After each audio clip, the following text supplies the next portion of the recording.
Liquid medical oxygen tank का उद्घाटन, Covid ICU ward का लोकार्पण, सभी जिला अस्पतालों में स्थापित होंगे टैंक।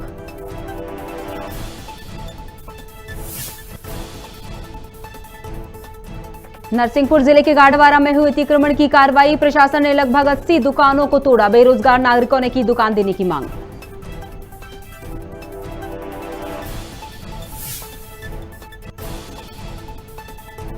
सबलगढ़ में कंपनी का टावर लगाने के विरोध में मोहल्लावासी, रिहायशी बस्ती में लग रहे टावर को लेकर धरना, टावर लगाने की मकान मालिक ने की जिद।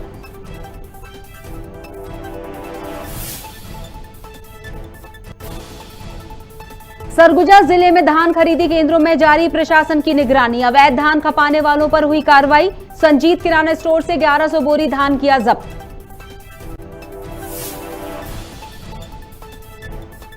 ऑनलाइन गेम के चलते बच्चे ने की आत्महत्या, माता पिता की जानकारी के बिना बच्चे ने खर्च किए थे 6000, मोबाइल से गेम डिलीट करने पर बच्चा था नाराज।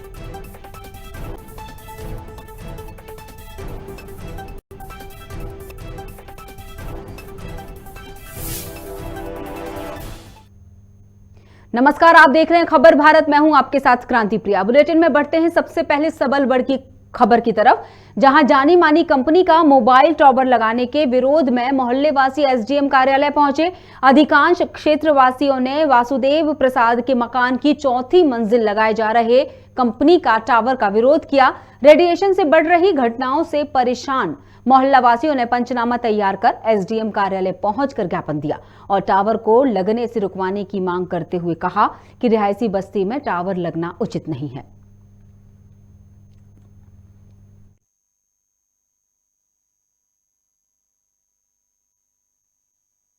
ये हमारे पास आए थे समस्या लेके कि एक मुकेश गर करके हैं, उनके घर की 4थी मंजिल में जियो कंपनी का टावर लग रहा है। चूंकि वो रिहायशी इलाका है और उधर से उससे रेडिएशन से क्षेत्र के लोगों को खतरा हो सकता है, इसको हमने अपने संज्ञान में लिया है और टावर पॉलिसी के तहत ऑनलाइन अनुमतियां मिलती हैं।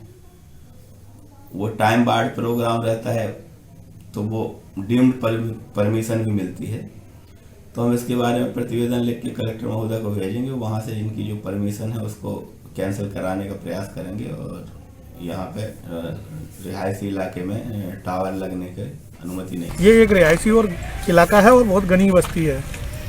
यहाँ पे जियो कंपनी का टावर लगा रहे हैं जो बच्चों के लिए और गर्भवती महिलाओं के लिए बहुत ही नुकसानदेह है। रेडिएशन की वजह से बच्चों और गर्भवती महिलाओं को तमाम तरह की समस्याएं हो सकती हैं और हार्ट की डिजीज होती हैं। मेरे साथ ऐसा हो चुका है। पहले एक टावर लगाया हुआ था जिसे बड़ी मुश्किल से हम लोगों ने प्रयास करके खुलवाया है। अब ये दूसरा लगने के बाद और परेशानियां बढ़ जाएंगी। मंडी में सेंटर नंबर 3 में टावर लग रहा है जियो कंपनी का, जिससे रेडिएशन फैलने का डर रहता है।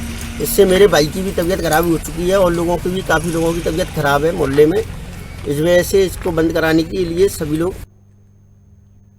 महामारी के बीच लोग अपना जीवन यापन करने के लिए परेशान हो रहे हैं, तो वहीं मध्य प्रदेश के नरसिंहपुर जिले में गाडरवारा में नगर पालिका की बड़ी कार्रवाई हुई। इसमें करीब 80 परिवारों की दुकानों को तोड़ दिया गया। सवाल ये उठ रहा है कि मुख्य कार्यपालन अधिकारी को इस तरह अतिक्रमण की कार्रवाई करने की क्या जरूरत पड़ी।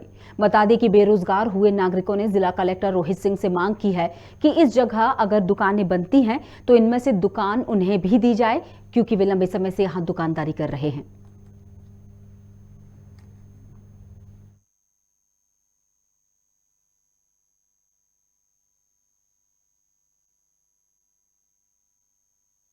परेशानियाँ ये चल रही हैं क्योंकि कोरोना काल में हम 2 साल परेशान रहे। परेशान के बाद ये रहा कि बस स्टैंड का काम लगा दिया। अब काम लगाने पर हम लोगों पर बेरोजगारी का संकट छाया हुआ है। दुकानें आपकी टूट गई और हमारी दुकानें टूट गई। कितनी दुकानें थी यहाँ पूरी सब? यहाँ पर मेरे अनुमान से तो 70-80 दुकान थी। 80 दुकानें थी, सब बेरोजगार हो गए, सब टूट गई। सब टूट गए। क्या कहना है आपका? अब कहना ये है शासन और प्रशासन कि अब दुकान अगर जो बन रही है तो सबसे पहले प्राथमिकता हम दुकानदारों को दी जाए, तो यहाँ पर कई वर्षों से रहकर अपना जीवन यापन कर रहे हैं। आप अपंग भी हैं? और मैं अपंग भी हूँ। अब मैं क्या करूँ? अब चलिए अब हम इस मामले पर बात करेंगे। हमारे साथ गाड़ावारा संवाददाता खबर भारत से विनोद चौक से फोन लाइन पे जुड़ चुके हैं। विनोद, जिस तरह से खबर है देखा जाए तो क्या पहले नोटिस दिया गया था इस अतिक्रमण की कार्रवाई के लिए? पहला सवाल ये उठता है। दूसरा सवाल, जो लोगों ने कहा है कि जिन लोगों की सालों से यहाँ पर दुकानें थी, उन नई दुकानों के बनने पर उनको प्राथमिकता दी जाएगी या नहीं, ये दूसरा महत्वपूर्ण सवाल है। क्या कहना है इसके जवाब में? जी, सबसे बड़ी बात तो यह है कि पहले अभी मध्य प्रदेश शासन द्वारा जो पहले गरीबों के लिए देखभाल के लिए जो बातें कही जा रही हैं, हाँ, वो यहाँ पर देखी नहीं गई है, क्योंकि अभी कोरोना वायरस जो महामारी चल रही है, हाँ, इस टाइम पे तो सभी परिवारों की देखभाल करना मध्य प्रदेश शासन का पहला कर्तव्य बनता है। क्योंकि नागरिकों की जब ये शटर जो दुकानें जो टूटी, तो उनकी जो बातें थी जो प्रदेश शासन तक पहुंचानी चाहिए थी जिन लोगों को, उन लोगों ने पहुंचाई नहीं, तो खबर भारत तक उन्होंने अपनी बात पहुंचाई। हाँ, तो खबर भारत जब उनके पास गया तो उन्होंने अपनी स्थिति बताई कि हमको नोटिस तो दिया गया था, हाँ, लेकिन सबसे बड़ी बात यह है कि जिस टाइम पे ये दुकानें टूटना चाहिए, यह टाइम अभी टूटने का नहीं था। क्योंकि कई गरीब परिवार ऐसे हैं जिनके घर में चूल्हा जो जलाते हैं, अपना परिवार पालते हैं, वो इनकी जो रोजी रोटी ये दुकान थी, इनको जो तोड़ दिया गया। अभी घर से निकलना भी नहीं हो पा रहा है, लगातार सोशल डिस्टेंसिंग का पालन का बोला जा रहा है, मास्क की बोली जा रही है। इस मौके पर जो हटीले रवैये से जो यहाँ के मुख्य कार्यपालन अधिकारी हैं, हाँ, एपी सिंह जी द्वारा जो लगातार इनकी जो दुकानों के लिए कार्रवाई जो की गई है, वो मध्य प्रदेश शासन के पर बहुत बड़ा प्रश्न चिन्ह खड़ा करती है। क्योंकि यह टाइम अतिक्रमण का नहीं था, हाँ, और ये तोड़ने का टाइम नहीं था। इस टाइम पे इनकी जो गरीबों की जो दुकानें तोड़ी गई हैं, ये बहुत ही खराब स्थिति में तोड़ी गई हैं दुकानें। बिल्कुल विनोद, जैसे कि सोचा जाए, उन्होंने, हम अभी सुन रहे थे उन लोगों की बातें जो अपना दर्द बयां कर रहे थे कि तकरीबन 70 से, आपने सवाल किया, उन्होंने जवाब दिया कि 70 से 80 के करीब दुकानें हैं। अब आप सोचिए कि 70 से 80 के करीब, अगर 70 भी ले लिया जाए आंकड़ा, तो 70 परिवार का पालन पोषण अब कैसे होगा? क्या ये अधिकारी ने, प्रशासन ने सोचा था? जी, ये नहीं सोचा। यही इन्हीं बातों को लेकर, हाँ, जब मैंने उनको फोन पे जानकारी लेना चाहिए, हाँ, सच्चाई तक जब मैंने उन तक पहुंचना चाहा, तो उन्होंने जानकारी देने के लिए मना कर दिया और मेरे को बाइट देने के लिए मना कर दिया। आपने बोलने लगे कि क्या जानकारी आप लेना चाहती है, क्या ले? मैंने सीधा सवाल किया कि आपने जो दुकानें तोड़ी हैं, हाँ, तो उसके बारे में मैं जानना चाहता हूँ विस्तार, हाँ, के लिए, हाँ, क्या स्थिति के कारण आपने ये दुकान तोड़ी, हाँ, क्या इसमें जरूरी था मध्य प्रदेश शासन का पैसा लगाना? हाँ, आप ये बताइए कि इतनी जरूरी है कि मध्य प्रदेश शासन का पैसा लगाना, क्योंकि पैसा लगाकर बिल्डिंग तैयार की जाएगी, हाँ, तो वहाँ पर कुछ गरीबों के लिए बैठक रखी जाएगी, सोशल जो अपना जो मॉल होता है, जो खरीदी मॉल होता है, वो बनाया जाएगा। क्या जरूरी था आप बताइए? हाँ, बसें खड़ी हो ही रही हैं, वहाँ पे दुकानें खुली हुई थी, है ना? तो क्या जरूरी थी का मध्य प्रदेश शासन का पैसा खर्च करना है? जरूरी था इन हालातों में गरीबों के जो दुकान तोड़े गए, वो जरूरी था? बिल्कुल सही बात है। तो उन्होंने आपके किसी सवाल का जवाब नहीं दिया? जवाब नहीं दिया, और पूछने लगे ये खबर भारत चैनल किस उस पर आता है, मुझसे ऐसा सवाल भी उन्होंने किया। हाँ, मतलब सवालों से अगर बचना है तो एक सवाल अपनी तरफ से भी दाग दो। ये अधिकारी ने जो आपके साथ रवैया अपनाया, तो हम जरूर बताना चाहेंगे, ये मुख्य कार्यपालन अधिकारी, इनके नाम का जिक्र भी आप जरूर कीजिए। जी, एपी सिंह है, AP Singh, Yadu Singh, AP Singh, AP Singh. अच्छा, तो ये सिंह साहब ने जिस तरह के सवाल मीडिया कर्मी से किए, बात खबर भारत या बात किसी चैनल विशेष की नहीं थी, ये बात थी उन लोगों के अधिकारों की। जी, टूटने की बात थी। मैंने उनसे कहा, मैंने कहा मैं आपसे जानकारी लेना चाह रहा, किस आधार पे आपने ये दुकान तोड़ी है, थोड़ा विस्तार से मुझको जानकारी चाहिए। तो गोलमोल सवाल देते हुए उन्होंने फोन काट दिया। मतलब सिंह साहब के पास आपके सवालों का दरअसल जवाब ही नहीं था। अगर जवाब होता है किसी अधिकारी के पास, तो वो सवालों का सीधा जवाब देता है, अधिकारी है। आप समझिए ना कि आप बताइए कि यहाँ आधुनिक जो बस स्टैंड बनाना चाहते हैं, वो इतना पैसा खर्च करना चाहते हैं, और कोरोना वायरस संक्रमण चल रहा है। एक तरफ मध्य प्रदेश शासन जो है गरीबों की रक्षा कर रही है, बराबर गरीबों की सुरक्षा कर रही है, बिल्कुल उनके लिए नई नई योजना ला रही है, और एक तरफ इस तरह जो अधिकार जो यहाँ की जो बिल्कुल विनोद एक तरफ तो मध्य प्रदेश सरकार रोजगार मेले लगा रही है, लोगों को, युवाओं को रोजगार दे रही है, ताकि वे अपनी आर्थिक स्थिति को संभाल सकें, अपने परिवार को संभाल सकें, अपने पैरों पर खड़े हो सकें, और दूसरी तरफ 70-80 लोगों के परिवारों को अब आप समझ ही सकते हैं कि जो बेरोजगार हुए हैं नागरिक, उन्होंने कलेक्टर से भी गुहार लगाई है। लगभग 1000 नागरिक, अगर एक 5-6 नागरिक ही एक प्रति परिवार में अपन जोड़ेंगे तो आप लगा लें कितने नागरिकों को रहते हैं, वो इन्हीं दुकानों से अपना खाना पूर्ति करते थे।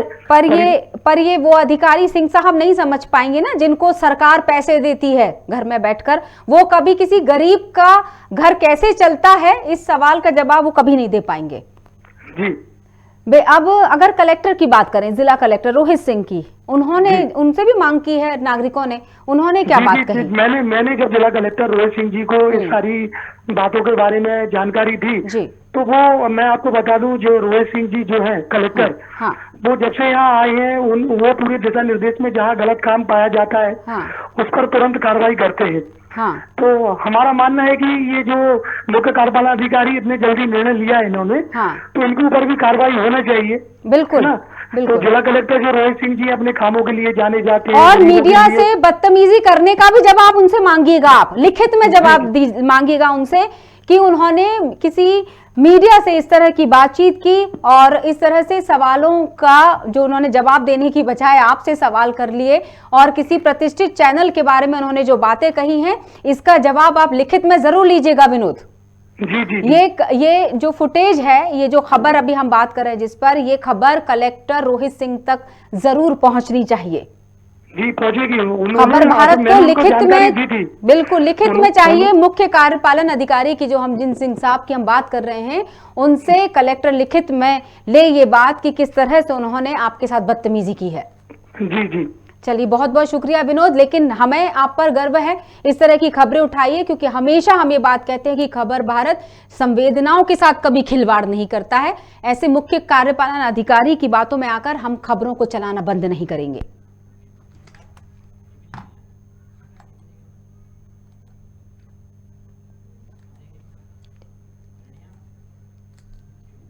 राजस्थान के अलवर में हुई बच्ची के साथ बर्बरता के मामले में पूरे देश में हंगामा मचा हुआ है। इस मामले में मध्य प्रदेश की बीजेपी प्रवक्ता नेहा बग्गा ने कांग्रेस की राष्ट्रीय महासचिव प्रियंका गांधी पर निशाना साधते हुए कहा कि प्रियंका गांधी कहती हैं लड़की हूं, लड़ सकती हूं, लेकिन जिस तरीके से राजस्थान के अलवर में एक बच्ची के साथ बर्बरता हुई है, उस पर प्रियंका गांधी ने अभी तक कुछ नहीं कहा। कमलनाथ और दिग्विजय सिंह पर आरोप लगाते हुए बोली कि ये दोनों महिलाओं पर अभद्र टिप्पणी करते हैं, लेकिन प्रियंका गांधी इन पर कभी कार्रवाई नहीं करती। आप लड़ सकती हैं तुष्टीकरण के लिए, आप लड़ सकती हैं समाज को बांटने के लिए। प्रियंका गांधी जी कह रही हैं कि मैं लड़की हूं, लड़ सकती हूं। तो प्रियंका गांधी जी, आप लड़की हैं, आप लड़ सकती हैं तुष्टीकरण के लिए, आप लड़ सकती हैं समाज को बांटने के लिए, आप लड़ सकती हैं विदेशी ताकतों के लिए बिक जाने के लिए। सवाल यह है कि कल जब अलवर के अंदर एक मूक बधिर बच्ची के साथ में अत्याचार हुआ है, उसका रेप हुआ है, और बिल्कुल निर्भया जैसा कांड है जिसमें उस बच्ची को छोड़ दिया गया बहुत बुरी हालत में, तो प्रियंका गांधी जी के मुंह से एक शब्द नहीं निकला। प्रियंका गांधी जी की पार्टी का जब एक विधायक कर्नाटक में कहता है कि रेप होते समय अगर लड़कियां लड़ नहीं सकती हैं तो उन्हें लेटकर एंजॉय करना चाहिए। प्रियंका गांधी लड़की हैं आप, पर आप उन्हें बाहर नहीं निकाल पाई पार्टी से। और मध्य प्रदेश का दुर्भाग्य रहा है कि मध्य प्रदेश को कांग्रेस पार्टी से 2 ऐसे मुख्यमंत्री बने, जिसमें से एक श्रीमान दिग्विजय सिंह जो अपनी ही पार्टी की सांसद को टंचमाल कहकर पुकारते हैं, और दूसरे कमलनाथ जी जो एक वरिष्ठ नेत्री को आइटम कहकर संबोधित करते हैं। वही कमलनाथ जी जो महिलाओं को सजावटी वस्तु कहते हैं टिकट वितरण के समय। पर प्रियंका गांधी लड़की होने का अपना कर्तव्य वहां पर भी नहीं निभा पाई। राजधानी भोपाल के न्यू मार्केट में मकर संक्रांति को लेकर पतंग वितरण कार्यक्रम का आयोजन हुआ, जिसमें सिंधु सेना ने यूपी चुनाव की थीम पर जो राम को लाए हैं हम उनको लेकर आएंगे, यूपी में भगवा रंग लहराएंगे, गाने की लाइन वाले पतंग और तिल के लड्डू को लोगों में वितरित किया। वहीं मौके पर सिंधु सेना के अध्यक्ष राकेश कुकरेजा ने कहा कि मकर संक्रांति पर पतंग उड़ाने की परंपरा है, साथ ही अयोध्या में राम मंदिर का भव्य निर्माण की बात भी कही।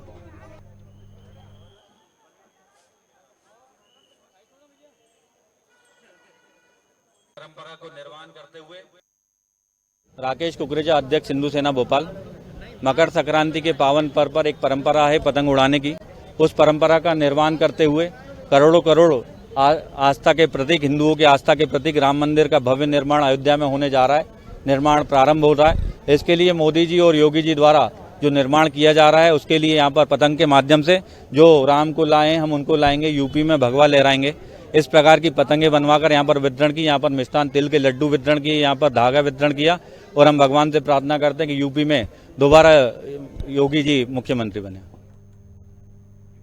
भोपाल के बैतूल में बीजेपी प्रदेश अध्यक्ष वीडी शर्मा ने प्रेस वार्ता की। इस दौरान शर्मा ने पूर्व सीएम दिग्विजय सिंह पर आपत्तिजनक शब्दों का प्रयोग कर बयानी हमला किया। उन्होंने कहा कि दिग्विजय सिंह दलाली खाकर नेताओं को बदनाम करने का टेंडर लेने का काम करते हैं। साथ ही शर्मा ने आरोप लगाते हुए कहा कि दिग्विजय सिंह के इशारे पर कमलनाथ सरकार चला रहे थे। उन्होंने सिंह को देशद्रोही, रेत माफिया और शराब माफिया बताया। ये दिग्विजय सिंह तय नहीं करेगा या उसके जैसे देशद्रोही व्यक्ति तय नहीं करेंगे मुझे कि वीडी शर्मा क्या है। मेरी जनता, मेरे कार्यकर्ता मुझ पर विश्वास करते हैं। दिग्विजय सिंह जी, तुम्हारे जैसे लोगों के आरोप से काम नहीं होता। लेकिन मैं इतना जरूर कहना चाहता हूं, उमंग सिंगार तो तुम्हारे मंत्री थे, कैबिनेट के मंत्री थे। उमंग सिंगार में जब आपकी सरकार थी, दिग्विजय सिंह के इशारे पर कमलनाथ सरकार चला रहे थे। जरा पूछिए उमंग सिंगार ने क्या कहा था कि इस प्रदेश का सबसे बड़ा रेत माफिया और सबसे बड़ा शराब माफिया कौन है? ये दिग्विजय सिंह है। जरा पूछिए।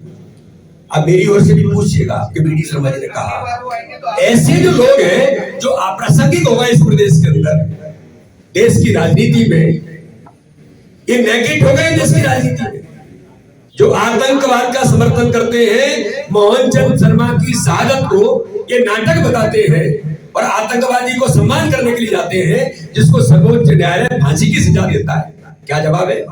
सर्जिकल स्ट्राइक में कहते हैं ये सेना ने सर्जिकल स्ट्राइक की नहीं की, इसका प्रूफ क्या है? अब आप जरा बता दीजिए। ये वो दिग्विजय सिंह है जो कहते हैं कि मैं चाहता हूं जनता के बीच, तो जनता मुझे वोट नहीं देती है। बिलासपुर जिले में आए दिन चोरी की घटनाएं सामने आ रही हैं।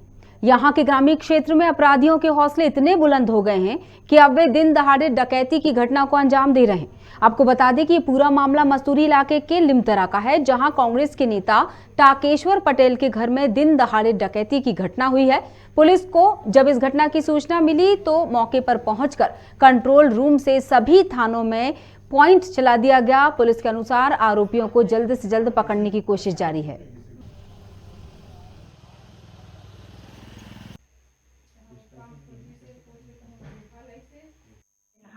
खाना उना मढ़ाए पर रोके करें, चावल वाला मढ़ाए, सब्जी उब्जी काटाते हैं। तो वो सब्जी काटाते हैं तो मनाई से तो हम सोचे कोई आप जात रहे थे कर हाथ में काट ले भाई कैसे टाइप के हम सोचे। तो मनाई से आके गला ऊपर में दतात रहे थे, दोनों जने कुकर में से करके दताई। और दताए के बाद तो हम उठो करके उठाई, सब्जी काटत रही तेल में बैठ के और काटत रही तो उठाई से उठाए के बाद में तहाला और धक्का मारा दोनों जने हमारा लई तो ला के मैं बैठा के कहा चाबी कहाँ है, वो कहाँ है, घर के मालकिन को हर एक मन ऐसे टाइप से बोला था। 1.5 लाख का सोना जाना बता रहे हैं, जिसमें कि गोल्ड चेन, अंगूठी वगैरह सम्मिलित। इसमें प्राथमिक जो जानकारी मिली है उसके हिसाब से शायद 8 से 9 लोग घटना में सम्मिलित थे, जिनके पास हथियार भी थे और एक कट्टे जैसा कोई वेपन भी होना बता रहे हैं। चाकू भी इन लोगों ने रखा हुआ था। किसी को कोई आहत नहीं है, चोट नहीं आई है। घर में महिलाएं और बच्चे थे और घर का ड्राइवर उपस्थित था। इनकी प्रेजेंस में ये वारदात हुई है। वर्तमान में सभी प्रकार के इनपुट्स यहाँ से लेकर और अब टीम बनाकर अग्रिम इसमें पता चल जाएगा।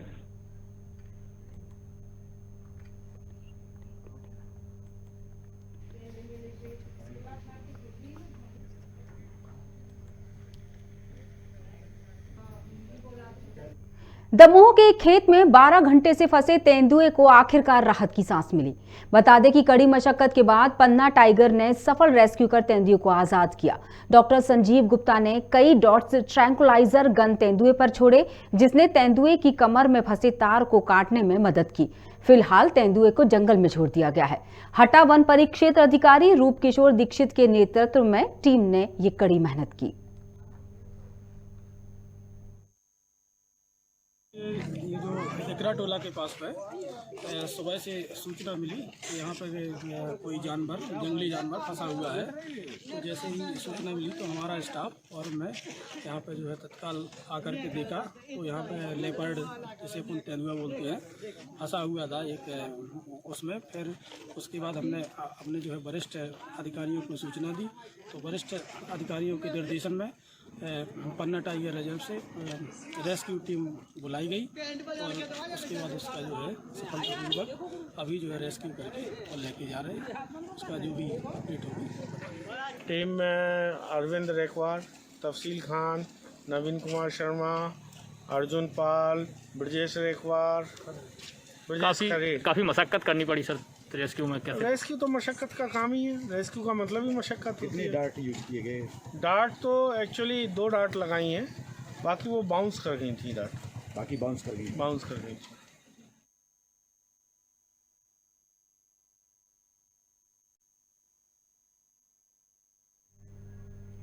मंदसौर जिले के शामगढ़ में विश्व हिंदू परिषद बजरंग दल प्रखंड ने नगर में शौर्य संचलन निकाला, जिसका स्वागत कैबिनेट मंत्री हरदीप सिंह डंग ने किया। संचलन मिडिल स्कूल परिसर से शुरू होकर मेन रोड तक गया। संचलन में कार्यकर्ताओं ने नारे लगाए और उत्साह का प्रदर्शन किया।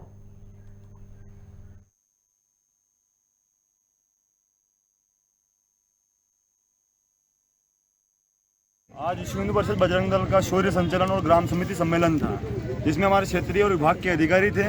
और 1992 में 6 दिसंबर गीता जयंती के दिन जब बाबरी विध्वंस हुआ, हिंदुओं के माथे का जो कलंक था उसे मिटाने की खुशी में इस दिवस को हम शौर्य दिवस के रूप में मनाते हैं। इस बार गीता जयंती 14 दिसंबर को थी, लेकिन प्रांत से निर्देश होने पर 1 महीने के अंदर ये कार्यक्रम करने थे। तो आज शामगढ़ प्रखंड का बजरंग दल का शौर्य संचलन था, जो पूर्ण हो चुका है।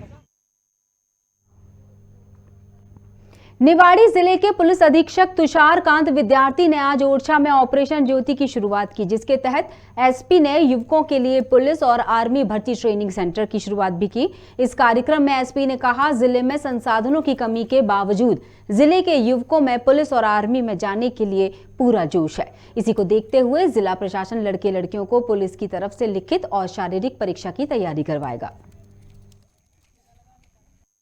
बड़े समय से यहाँ के छात्र छात्राएं मेरे संपर्क में थे और उनकी बड़ी इच्छा थी कि वो पुलिस में, आर्मी में जाने की इच्छुक थे।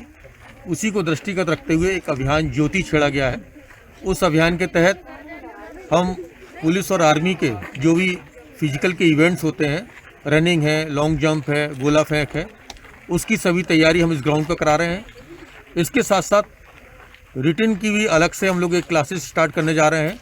इसमें ऑलरेडी हमारे क्वालिफाइड जो सब इंस्पेक्टर्स हैं, कांस्टेबल्स हैं, वो रीजनिंग के लिए, इनको जनरल नॉलेज के लिए डिफरेंट क्लासेस इनकी चालू होंगी।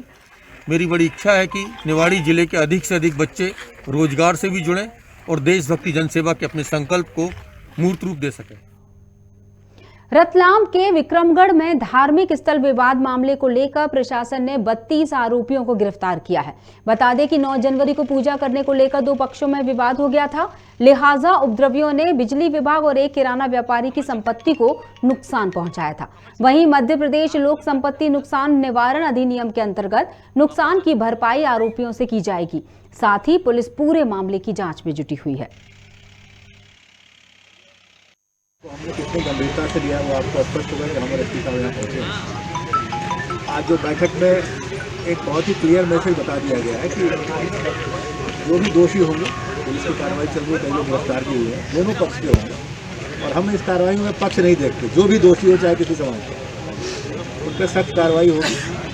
और इस बार ये कार्रवाई वहाँ तक सीमित नहीं रहेगी। सबके अवैध निर्माण होंगे वो भी तोड़े जाएंगे, अन्य एक्ट में जो कार्रवाई होगी वो भी की जाएगी।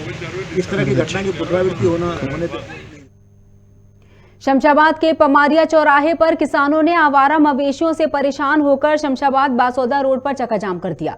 बताया जा रहा है कि ये मामला नटेरन थाने का है।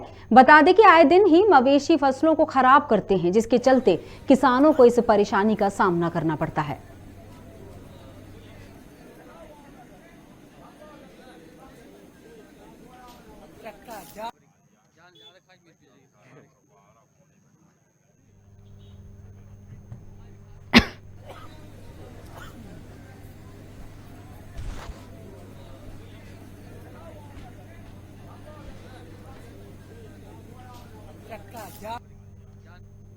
और फिलहाल के लिए इस खबर के साथ बुलेटिन में इतना ही, लेकिन जाने से पहले मैं क्रांति प्रिया खबर भारत की तरफ से आप सभी से अपील करती हूं कि कोरोना गाइडलाइन का पालन कीजिएगा, वैक्सीनेशन में हिस्सा लीजिए। 2 डोज अगर पूर्ण नहीं हुए हैं, 1 डोज लगवाने से काम नहीं चलेगा, दूसरा डोज भी पूर्ण कर लीजिएगा। बच्चों के वैक्सीन में भी हिस्सेदारी निभाइएगा, लोगों को भी जागरूक कीजिएगा, खुद भी जागरूक रहिएगा, यानी मास्क लगाइएगा, 2 गज की दूरी बनाइएगा। फिलहाल के लिए इतना, नमस्कार।